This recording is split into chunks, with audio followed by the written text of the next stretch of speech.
wait a minute. So all men carry something inside them that is a continuation of a black man?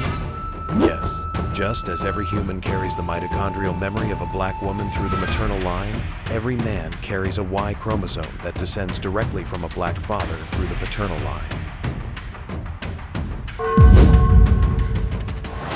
No matter your race, your nationality, or your shade, your existence is a continuation of them. Y-chromosomal Adam represents the most recent common patrilineal ancestor, the man whose Y chromosome has been passed down through an unbroken chain of fathers to all men alive today. He lived roughly 60 to 90,000 years ago based on what geneticists know. That's much later than mitochondrial Eve. So why the gap? Because female lines survive more often than male lines. All children inherit their mother's mitochondrial DNA, but only sons carry the Y chromosome, and only sons who have sons can pass it forward. If a man has only daughters, his Y line ends. If his descendants are lost to famine, war, or chance, that line is erased. The womb is enduring. The seed is fragile.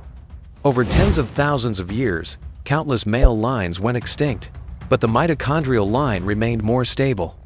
Adam and Eve were not a couple. They were convergence points. Not the first humans, but the most recent ancestors through single, unbroken lines. Eve for all mothers, Adam for all fathers. And yet, I've seen people recoil from this truth.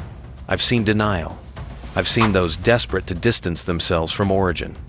Some even claim their ancestors were Neanderthals, as if that freed them from the truth of being Homo sapiens.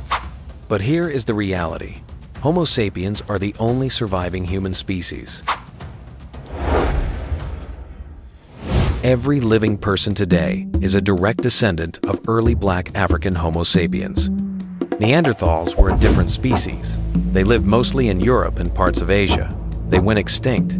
The only reason Neanderthal DNA still exists is because of interbreeding with migrating Homo sapiens. So if you are alive today, you are not descended from Neanderthals instead of Homo sapiens. You may carry fragments of their DNA, but your species, your main ancestry, your root is Homo sapiens. And that species began in Africa.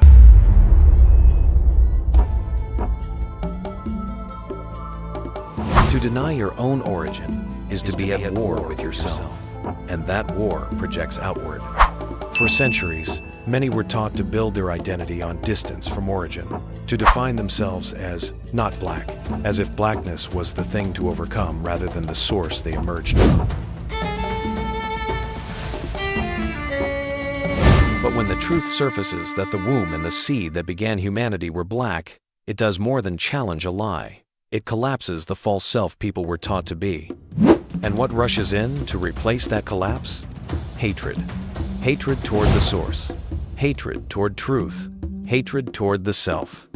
Because if what you were taught to reject is what you truly are, then everything becomes unbearable. That is why denial of black origin is not just racism. It is existential panic. Hatred is the shield used to cover the terror of looking inward. So hear me clearly. If you trace your line back far enough, you will find the mother and the father, both black, both eternal. To deny them is to deny yourself. And the only echo you are running from is your own.